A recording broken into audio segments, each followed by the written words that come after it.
ಇನ್ನು ಇರಾನ್ನ ನತಾಂಜ್ ಅಣು ಕೇಂದ್ರದ ಮೇಲೆ ಮತ್ತೆ ದಾಳಿ ಮಾಡಲಾಗಿರುವಂಥದ್ದು. ಅಮೆರಿಕ ಇಸ್ರೇಲ್ ಪಡೆಗಳಿಂದ ಜಂಟಿ ವೈಮಾನಿಕ ದಾಳಿ ಮಾಡಿದ್ದಾರೆ. ಅಣು ಕೇಂದ್ರದ ಮೇಲೆ ದಾಳಿ ನಡೆಸಿರುವಂಥದ್ದು ಅದೃಷ್ಟವಶಾತ್ ವಿಕಿರಣ ಸೋರಿಕೆಯಾಗಿಲ್ಲ.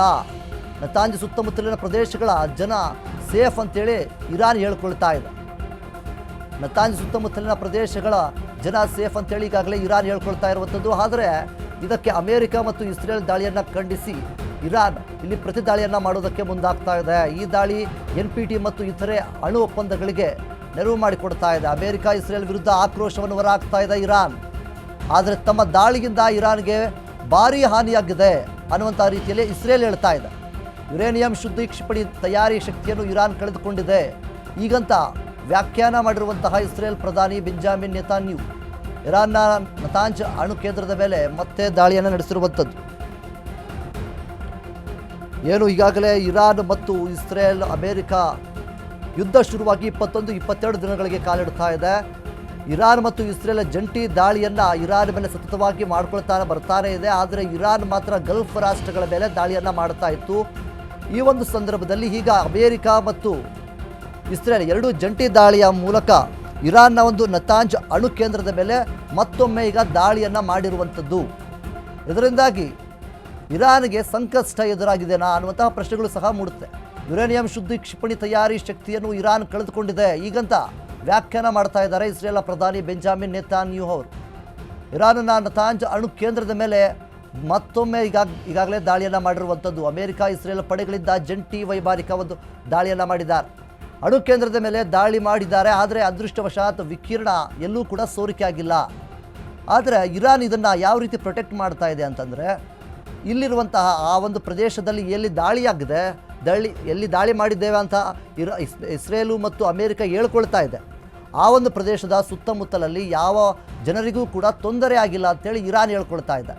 ಆದರೆ ಇಸ್ರೇಲ್ ಏನು ಹೇಳ್ತಾ ಇದೆ, ನಾವು ಮಾಡಿರುವಂತಹ ದಾಳಿಯಿಂದ ತುಂಬ ಹಾನಿಯಾಗಿದೆ, ಅಲ್ಲಿ ತುಂಬ ಹಾನಿಯಾಗಿದೆ ಅನ್ನುವಂತಹ ರೀತಿಯಲ್ಲಿ ಇಸ್ರೇಲ್ ಹೇಳ್ತಾ ಇದೆ. ಯಾರೂ ಕೂಡ ಇಲ್ಲಿ ಸ್ಪಷ್ಟವಾದಂತಹ ಮಾಹಿತಿಯನ್ನು ಹೇಳ್ತಾ ಇಲ್ಲ. ಇನ್ನು ಬೆಂಜಮಿನ್ ನೆತನ್ಯಾಹು ಅವರು ಕೂಡ ದೊಡ್ಡ ಮಟ್ಟದ ರೀತಿಯಲ್ಲಿ ಅಲ್ಲಿ ಹಾನಿಯಾಗಿದೆ ಅನ್ನುವಂಥ ರೀತಿಯಲ್ಲಿ ಅವರು ಕೂಡ ಹೇಳ್ತಾ ಇರುವಂಥದ್ದು. ಅಮೆರಿಕ ಇಸ್ರೇಲ್ ಪಡೆಗಳ ಜಂಟಿ ವೈಮಾನಿಕ ದಾಳಿಯನ್ನು ನಡೆಸಿರುವಂಥದ್ದು. ಆದರೆ ಈ ಒಂದು ದಾಳಿಯಲ್ಲಿ ಅದೃಷ್ಟವಶಾತ್ ವಿಕಿರಣ ಎಲ್ಲೂ ಕೂಡ ಸೋರಿಕೆ ಆಗಿಲ್ಲ. ವಿಕಿರಣ ಸೋರಿಕೆ ಆದರೆ ಇನ್ನಷ್ಟು ದೊಡ್ಡ ಮಟ್ಟದ ರೀತಿಯಲ್ಲಿ ಅದು ಉದ್ವಿಗ್ನತೆಗೆ ಕಾರಣವಾಗ್ತಾ ಇತ್ತು ಅಂತಲೇ ಹೇಳ್ಬೋದು. ಅಮೆರಿಕ ಇಸ್ರೇಲ್ ದಾಳಿಯನ್ನು ಖಂಡಿಸಿ ಇರಾನ್ ಒಂದು ಪ್ರತಿ ದಾಳಿಯನ್ನು ಮಾಡೋದಕ್ಕೆ ಈಗಾಗಲೇ ಕಾಯ್ತಾ ಇದೆ. ಸಾಕಷ್ಟು ಗಲ್ಫ್ ರಾಷ್ಟ್ರಗಳ ಮೇಲೆ ಈಗಾಗಲೇ ದಾಳಿಯನ್ನು ಮಾಡ್ತಾ ಇದೆ. ಕತಾರ್ ಆಗಿರ್ಬೋದು, ದುಬೈ ಆಗಿರ್ಬೋದು, ಸೌದಿ ಅರೇಬಿಯಾ ಆಗಿರ್ಬೋದು, ಈ ಎಲ್ಲ ದೇಶಗಳ ವಾಯುನೆಲೆಗಳು ಏನಿರ್ತವೆ, ಅಮೆರಿಕದ ವಾಯುನೆಲೆಗಳಲ್ಲಿರುವಂತಹ ಎಲ್ಲ ವಾಯುನೆಲೆಗಳ ಮೇಲೆ ಪ್ರತಿದಾಳಿಯಾಗಿ ಇರಾನ್ ಮಾಡ್ತಾನೆ ಬರ್ತಾ ಇದೆ. ಆದರೂ ಸಹಿತ ಇಲ್ಲಿ ಅಮೆರಿಕ ಮತ್ತು ಇಸ್ರೇಲ್ ಜಂಟಿ ದಾಳಿಗಳನ್ನು ನಿಲ್ಲಿಸ್ತಾ ಇಲ್ಲ. ಈ ಕಡೆ ಇರಾನ್ ಕೂಡ ನಿಲ್ಲಿಸ್ತಾ ಇಲ್ಲ. ಅಮೆರಿಕ ಇಸ್ರೇಲು ಗೆಲುವನ್ನು ಸಾಧಿಸ್ತಾ ಇಲ್ಲ. ಇರಾನ್ ಸೋಲನ್ನು ಒಪ್ಕೊಳ್ಳೋದಕ್ಕೆ ಇಲ್ಲಿ ಸಿದ್ಧವಾಗಿಲ್ಲ. ಎರಡೂ ಕೂಡ ಸದ್ಯದ ಮಟ್ಟಿಗೆ ಯುದ್ಧ ನಿಲ್ಲುವ ಹಂತದಲ್ಲಿ ಇಲ್ಲ. ಇನ್ನೊಂದು ಕಡೆ ನಾವು ನೋಡೋದಾದರೆ ಅಮೆರಿಕ ಇರಾನ್ಗೆ ತುಂಬ ದೂರ ಆಗುತ್ತೆ. 4,000 ಕಿಲೋಮೀಟರ್, 14,000 ಕಿಲೋಮೀಟರ್ ಆಸುಪಾಸಾಗುತ್ತೆ.